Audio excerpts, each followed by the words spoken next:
দর্শক, নাটক নাটক নাটক আর নাটক, একের পর এক নাটকীয়তা, ক্লাইম্যাক্স। বাংলাদেশের রাজনীতি, ভারত, বাংলাদেশ, প্রধানমন্ত্রী তারেক রহমান, দীনেশ ত্রিবেদী, ডক্টর খলিলুর রহমান, এর মধ্যে এখন পর্দায় নতুন করে একদম স্পষ্ট মুখ, সেটা হচ্ছে ভারতের প্রধানমন্ত্রী নরেন্দ্র মোদী। আমি জানি না কি হতে যাচ্ছে, কিন্তু এর আগের আলোচনায় আপনাদেরকে বলেছি কিছু না কিছু একটা ঘটছে। সাদামাটা চোখে যা দেখছেন, সার্জিও গোর ঘুরে গেছে, এই প্রধানমন্ত্রীর সঙ্গে মিটিং, খলিলুর রহমানের সঙ্গে মিটিং, দীনেশ ত্রিবেদী প্রধানমন্ত্রীর পররাষ্ট্র উপদেষ্টার সঙ্গে মিটিং, পররাষ্ট্রমন্ত্রী খলিলুর রহমানের সঙ্গে মিটিং, তারেক রহমানের সঙ্গে দেখা, গর্জিয়াস একটা শাল উপহার দেয়া, মিষ্টি মুখে কথা বলা, বাংলাদেশ ট্রেডিশনালি কিছু দাবি যেগুলো তুলে শেখ হাসিনাকে ফেরত দাও, সে আওয়ামী লীগের লোকজনকে রাজনীতি করতে দিবে না, তারপর বর্ডার কিলিং বন্ধ করো, তারপরে ওসমান হাদির হত্যাকারীদের ফেরত দাও। এগুলো আসলে পর্দার সামনের আলাপ, পর্দার আড়ালের আলাপ কি? আমাদের কাছে দুটো ছবি এসছে, ছবিগুলো আপনারা দেখতে থাকুন। এবং এই ছবিগুলো অথেন্টিক ছবি, ছবিগুলোর সত্যতা আমরা যাচাই করেছি। এবং এই ছবিগুলো বাংলাদেশে ভারতীয় হাই কমিশনার সূত্রেই এই ছবিগুলো পাওয়া গেছে। ইন্টারেস্টিং ডাইমেনশনটা কোথায় দেখেন, দীনেশ ত্রিবেদী টানা মিটিং করেছেন বাংলাদেশের প্রধানমন্ত্রী পররাষ্ট্র উপদেষ্টার সঙ্গে, বাংলাদেশের পররাষ্ট্রমন্ত্রীর সঙ্গে, শেষতক প্রধানমন্ত্রীর সঙ্গে, এবং প্রধানমন্ত্রীর সঙ্গে মিটিংটা শেষ করেই তিনি উড়াল দিয়েছেন দিল্লিতে। আমরা দিল্লির সূত্রে নিশ্চিত হতে পেরেছি যে দীনেশ ত্রিবেদী প্রধানমন্ত্রী নরেন্দ্র মোদীর সঙ্গে বৈঠক করেছেন, এবং ছবিগুলো বলছে যে এই বৈঠক শুধুমাত্র একান্ত নির্জনে বৈঠক। এবং আমি নিশ্চিত যে এই বৈঠকে বাংলাদেশ ইস্যুতে আলাপ হয়েছে। শেখ হাসিনা ইস্যুতে আলাপ হয়ে থাকলেও আমি অবাক হব না।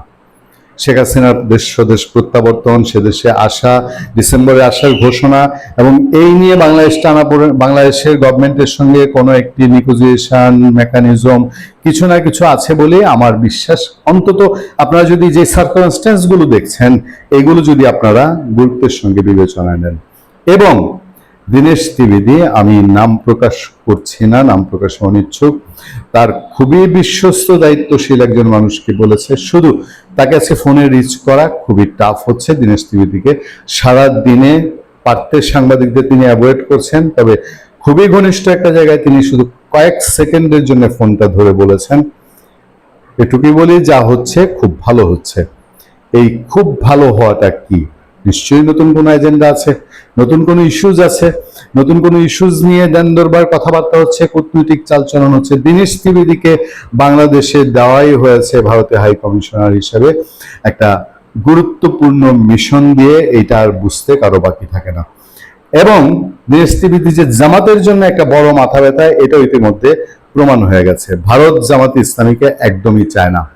আর দীনেশ ত্রিবেদীর মতন একটা অ্যাপয়েন্টমেন্ট দেওয়া হয়েছে যিনি জানু রাজনীতিবিদ, কূটনীতিকবিদ না, কিন্তু ভারতের খুবই সিনিয়র একজন পলিটিশিয়ান।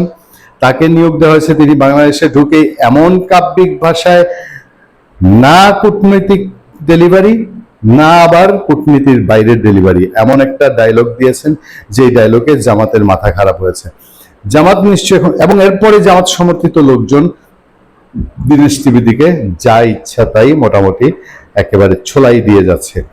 ফলে দীনেশ ত্রিবেদী যে এই ঘটনাগুলো ভারতকে উৎসাহিত করছে যে দীনেশ ত্রিবেদী আমাদের গুড চয়েস, সেই গুড চয়েস তার প্রথম এক মাসের অ্যাক্টিভিটিসে তিনি এমন কি ডেভেলপমেন্ট করলেন যে তিনি দিল্লি গিয়ে এবং প্রধানমন্ত্রীর সঙ্গে দেখা করে তিনি বলছেন যা হচ্ছে খুব ভালো হচ্ছে। ভারত এমনি এমনি দীনেশ ত্রিবেদীকে মন্ত্রীর মর্যাদায় বাংলাদেশে হাই কমিশনার দেয়নি। বাংলাদেশে বা অন্যান্য দেশে যে হাই কমিশনাররা, তারা সরাসরি কখনো প্রধানমন্ত্রীকে রিপোর্ট করেন না, প্রধানমন্ত্রীর সঙ্গে যোগাযোগ করেন না, তারা পররাষ্ট্রমন্ত্রীর সঙ্গে যোগাযোগ করেন। দীনেশ ত্রিবেদী যেন ডিরেক্টলি ভারতের প্রধানমন্ত্রী নরেন্দ্র মোদীকে তার সমস্ত কিছু জানাতে পারেন, সেই জন্যেই দীনেশ ত্রিবেদীকে বাংলাদেশে নিয়োগ দেওয়া হয়েছে। বোধহয় এর কিছু ঝলক আমরা এর মধ্যে দেখতে পাচ্ছি। ভালো থাকবেন, সুস্থ থাকবেন। আপনার সাথে আমি আতিক রহমান, পূর্ণিয়া।